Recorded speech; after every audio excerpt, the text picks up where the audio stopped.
I raised over $10,000 for the procedure with GoFundMe just because, people cared about me and they didn't want to see me in a 6 feet under the ground. So.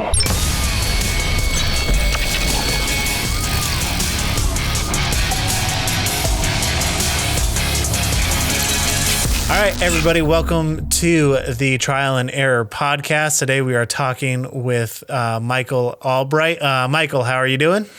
I'm pretty good. How are you doing, Caleb? I'm doing perfectly well. It's definitely a little crazy, a little different getting things off the ground here in the quarantine. When I met you, you were known as Big Mike. That was like your thing, and then kind of tell me what's happened since then. Yeah, I'm 40 years old now. When we met, it was 5 or 6 years ago, and I had some bad health things and bad habits. So I was 500, and I'm not even sure how much I weighed because my doctor's office couldn't even weigh me. I had to go to the Toledo scale at the butcher to even know, what my weight was at. But my guess is 530 or 540 pounds. And we met, I believe it was this summer of 2015. So I was in the process of getting to have a gastric sleeve surgery. So I think I had quit drinking. We call it pop down here in Ohio. I don't know if you guys call it soda or what. I definitely don't drink Moxie. I think that's up in your neck of the woods, and that stuff's vile anyway. But the first thing I did was I stopped drinking soda pop or pop, and then was just on a health kick, and I had to lose weight before I could have the surgery. And we met. I'm a huge fan of the television show Survivor, and at Bob Crowley's property, and we used to do what was called the Durham Warrior Survival Challenge, and we met during season 3. You just showed up as a videographer, and I'm like, hey, dude, we got to go shoot some confessionals, and you were, I think, mesmerized by our whole, process of what we were doing, and we became fast friends. I kind of do that with people. I instantly can connect with certain people. I have a good rapport and like to talk with folks, but I think we had just a good connection. We got to work together for a couple of years in that capacity. And then when we came back for the following year. I had the surgery. Then I'd already have some weight loss. And then by the last year we worked together, I had lost 250 or 60 pounds by DWSC season 5, which was in 2017. I still like Big Mike because it's not just about physical size. It's about personality and attitude and energy. And I kind of shunned away right after the surgery. Like, hey, don't call me Big Mike, but it's just so much of my essence of who I am. So I'm cool with Big Mike again. It was a kind of a time when I wasn't a huge fan of that, just because when you lose, 60% of your body weight and over half of your BMI, you're kind of like, I want to, have this new identity, but there was more to that than just being a heavy dude. It was just my persona. And I guess, what was your reaction when we first met? Because I thought, hey, this is some cool camera dude. What was your, first time you met with me? You probably don't meet a lot of 500-pound guys running around the world of Maine, I don't think. Not often, no. But I just remember like you came up and you were kind of like, I just remember I was so thrown off as to what you were doing, and you and Andy showed up and you were like, hey, are you a videographer? And I was like, yeah, I was just told to come to this cabin, and you're like, get inside this gator. We're going to go film some confessionals. And I was like, okay. So we just up and left. So I didn't really have any time to make like any assumptions about anything, because we were just gone like that. And then we started doing that. And then, it was evenings every year, several evenings every year, where we were, up until like 4 a.m. drinking Captain Eli's root beer. And I think it all happened so fast that there wasn't really like any point. Like, I think it took me a while to even notice like how large you were at the time. And then when I noticed, I was like, oh, and then we just kept going. So it was whatever, which is funny because we were always glad to have more videographers, because season 1, it was me on a like a cell phone camera and little camera, like filming stuff in the outhouse. And we got real videographers. It was great because as a kid, I always wanted to be a film major because I love movies. Yeah. So the whole production side of Survivor and our survival challenge is what I just love I can't edit, but I've got an eye for like, this would be good, this scene, and we want to show this and then this, and we need this kind of a shot. I can explain what I want to do. I just don't have the technical skills that you have. So hopefully I'm 40, I can maybe obtain those. So we'll see. Yeah, no, that was definitely something that was always really cool about that process, is like having like you, Andy, and David when he came on. That whole process of working with you guys was always a blast. After you had your surgery and you started working through your weight loss and everything like that, you started the hashtag not done yet. What actually was the birth of that? But then also, how is it continuing on in your life today? I don't know, like this, and I wish I was a history major, so I like dates and I like facts. I don't know exactly when it started, but I was posting a lot because it was kind of an energizing thing to me, because when you go from not being able to walk 100 feet to wanting to, exercise, and you got to keep moving, and you can't eat. Like, I had the surgery and I couldn't eat carbohydrates at all for 6 weeks, and that was on Veterans Day. So you hit Thanksgiving, my birthday, and I barely made it to Christmas, where you can't have carbohydrates. So when you think all the things that have carbs in it, pasta, bread, potatoes, sugar, you just have to cut all that out. So I would walk around, and I started walking further and further. And even when I was in the weight loss process, people would harass me on the street. Like, people would yell stuff at me when I'm just walking around, like, hey, I'm trying to get into shape. I'm not eating a bucket of KFC, by a picture window. I'm like walking around trying to, sweat when it's going on. So I just started posting a lot. I was more on Twitter then, but I've always been a huge Facebook junkie since I started. But I just did it one day, and I said, not done yet, just to kind of motivate me. And when I would post stuff, all my friends would like it and comment, and it would be encouraging when, you have a bad day when you walk 5 miles and somebody says something disparaging at you. I would get upset. I would, cry, get mad, and then just putting that stuff up, it would just energize, and it just kind of became a thing. And that was 4 years ago. I just put not done yet. And it started on my fitness regime. And then when I did that, I would walk a mile, then 2 miles, then 5 miles. Then I try to walk still to this day, 7 miles a day.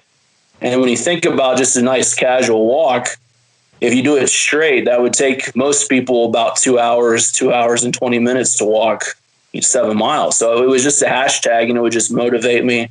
And it began with, that fitness kick. Like, I'm not done yet, because everyone's like, well, how much weight do you want to lose? And I said, as much as I can lose. I don't want to be like, hey, I lost 100 pounds, I'm done. Like whatever, dermis, epidermis, subdermis, everything that needs to get out of here, like, please leave. So not done yet, because I didn't have a goal. It was as much as I could lose. So I got to minus 280 pounds, and then I still wasn't done.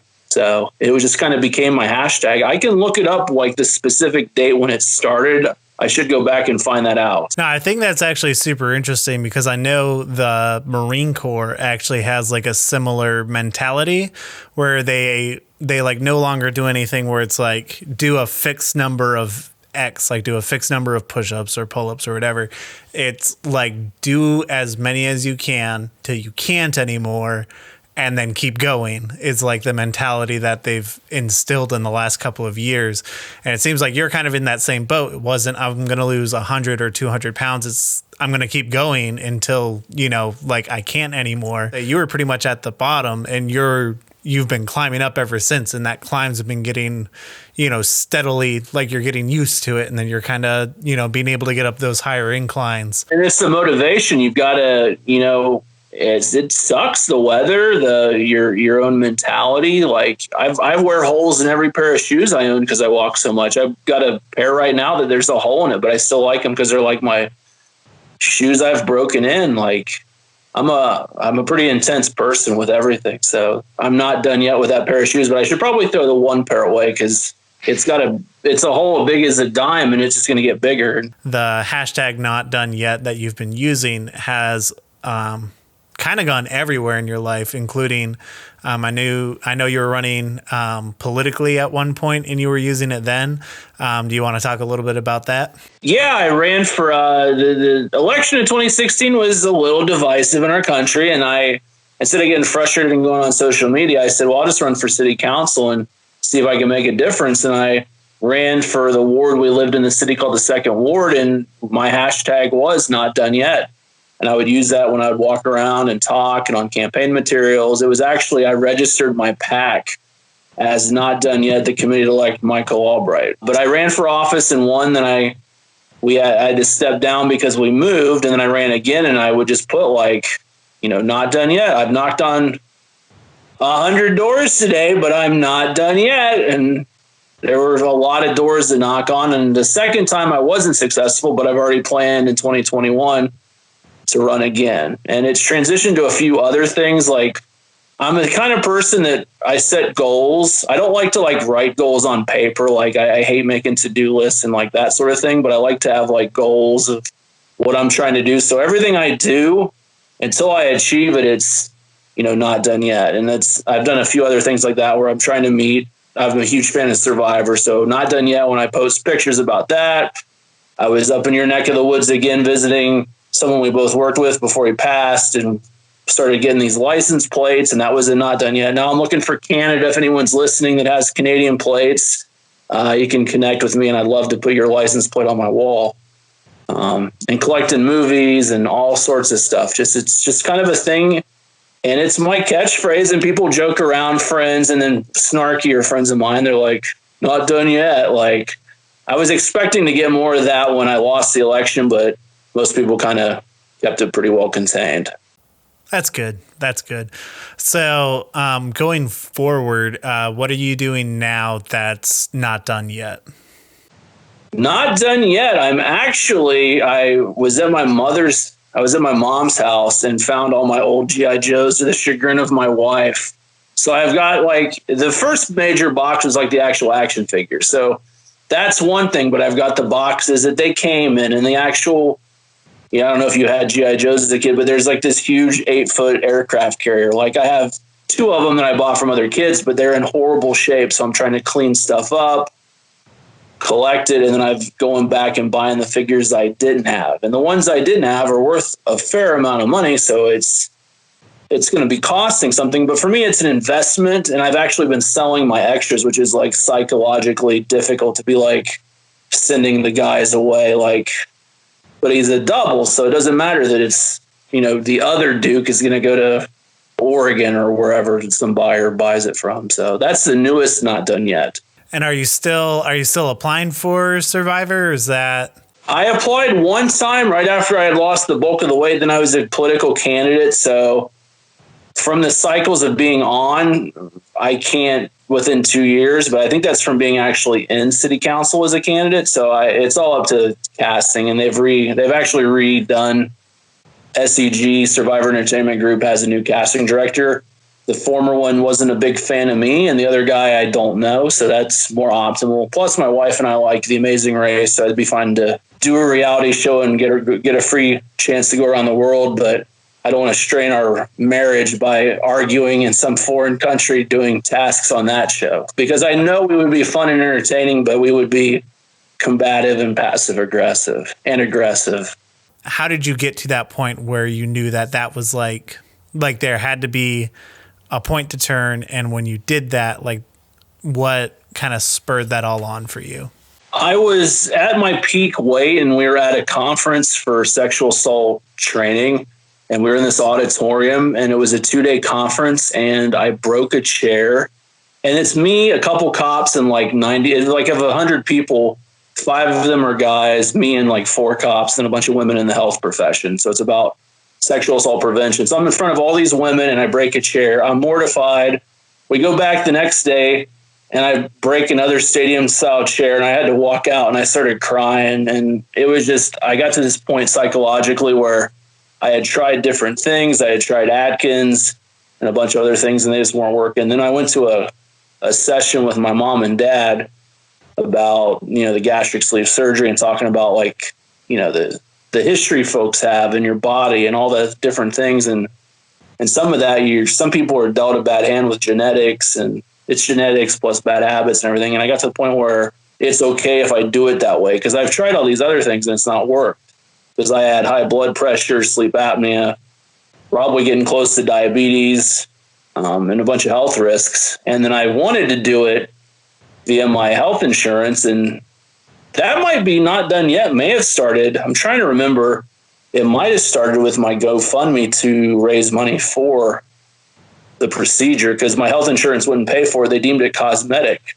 Mm-hmm. So our mutual friend, Laura Holzwasser, said, why don't you do a GoFundMe page? People really like you. And I'm like, yeah, people like me, but it's like $15,000. I don't think they like me that much. And then you were there watching that as it kind of happened. People were just donating like crazy. And I raised over $10,000 for the procedure with GoFundMe just because, people cared about me and they didn't want to see me in 6 feet under the ground. So, you were pretty actively on social media and still are, and you'd always be posting just updates about what was going on before and after the procedure, and seeing you get through it. I know it was encouraging for myself, but also I know for, the hundreds of people that follow you, I know that makes a big difference. A lot of people went on kicks. Like a lot of several of my good friends, they lost a bunch and they're like, it's so hard. And I'm like, I'm the cheerleader for them. I was doing that the night of my surgery. I was, walking around like yelling, hey, you're doing a great job. And my sister's like, you don't even know that person. And the nurse is like, we need you to kind of calm down. You're kind of walking around and bothering the other patients. I'm like, I'm trying to motivate them because I was like super jazzed. Like that very day I got out of the surgery, I'm like, boom, I've got to change my world and change other people's worlds and have that impact on people. And that's why I've gotten to do some motivational speaking on campus because of this. And my Rotary back home's asking me to speak, or we have two in town, they might ask too. So if I can encourage America to get off their couch, that'd be great. But I've had my own challenges. I'm not done yet. I lost 280, but I found 90 to 100 of it. Mm-hmm. So I'm trying to re-lose that. And it's a struggle. 85% less stomach still. There's still foods I can't eat very well, but my ability to consume large quantities is just gone. And then there's the 30-30-30 rule. I don't know if I've ever talked to you about it or talked about it on Facebook.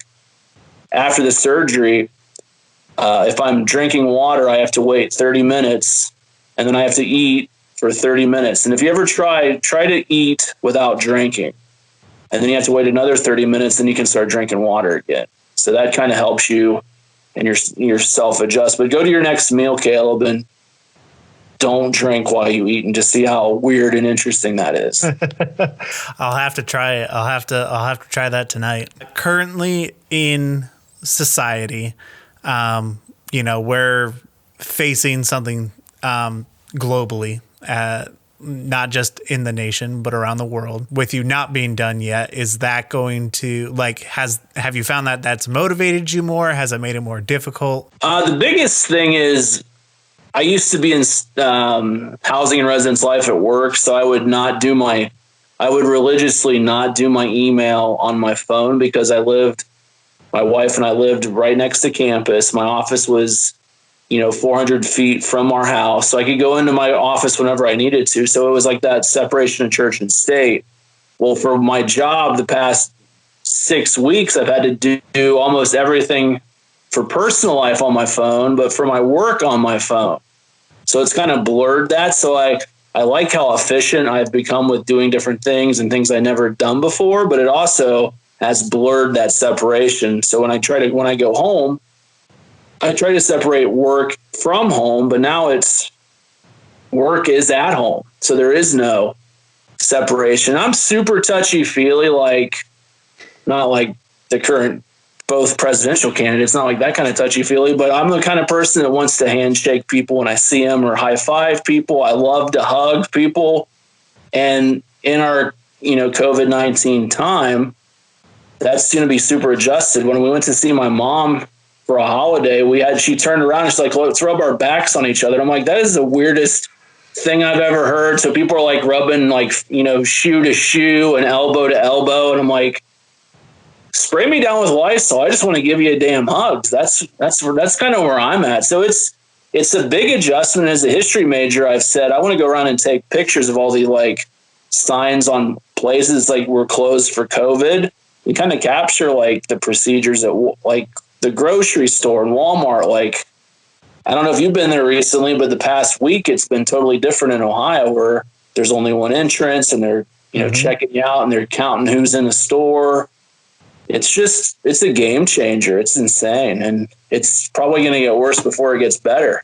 And it is interesting, like the way that it's being handled, but I'm actually kind of surprised. I know there's like a lot of negativity like around it, but like the way that a lot of businesses have responded and like are doing things, like for example, we live right by a Kroger, so that's where we go to get our groceries. They took a lot of like early on precautions. Like right now it is like, you have like the one way, you go through the aisles a certain way.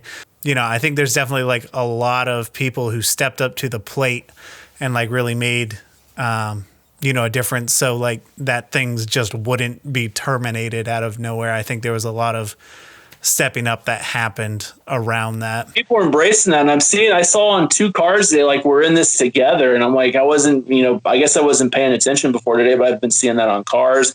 It reminds me when Marty goes back in time and Back to the Future, instead of just going to get your gas, like there's like 4 guys that came out and like are checking your oil and all this. I feel like we're all being better people. There's frustration with, business owners that are trying to get money, and like people are frustrated that they can't go places and you can't do certain things. But I think we're all being better people. And that's the great thing to see. I've seen people be super friendly.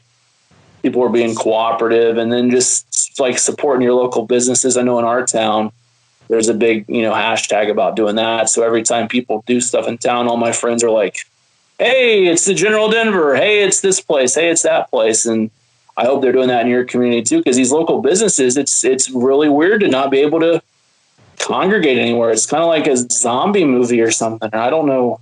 It's just strange, the world we're in right now. And I hope everything gets better and people can, we can be social again soon and COVID goes away.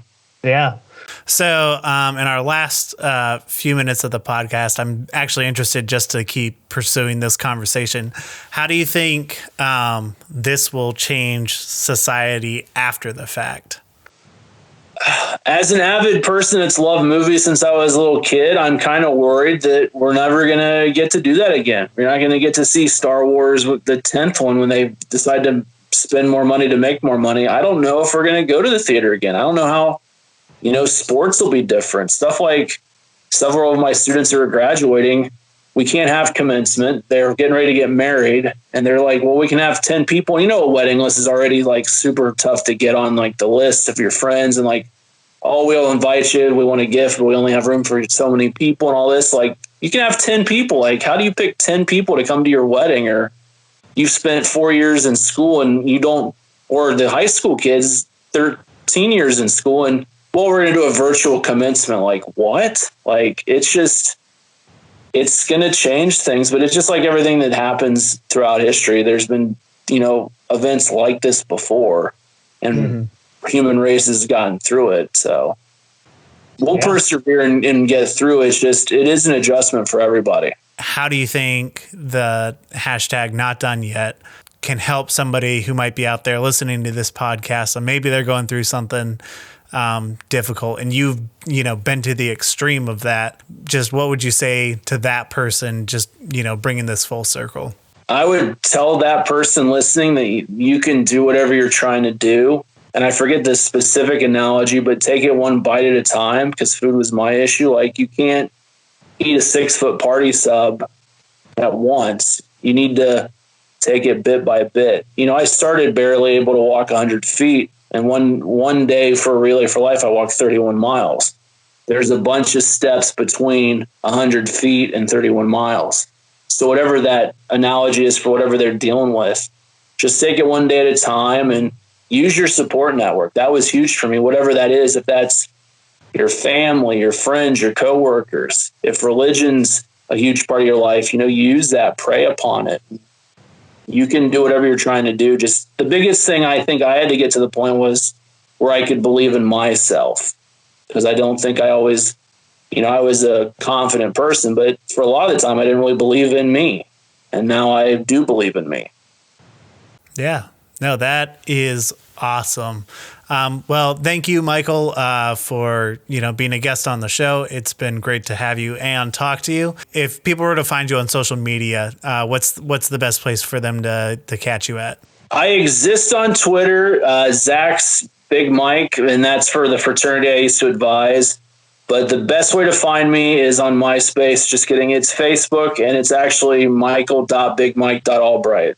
Can't take that off of Facebook. It's now in parentheses, but just look up Michael Allbright with 2 L's. And if you want to, walk through your story, just send me a message and I'll talk it out. People do that all the time about their acquaintances or just kind of know of me. And I'm here to support other people. Awesome. Well, if you're looking for support, definitely get in touch with Michael Allbright. He is a great guy and definitely gives the best hugs. But that is it for this episode of the Trial and Error podcast, and we will see you guys in the next episode.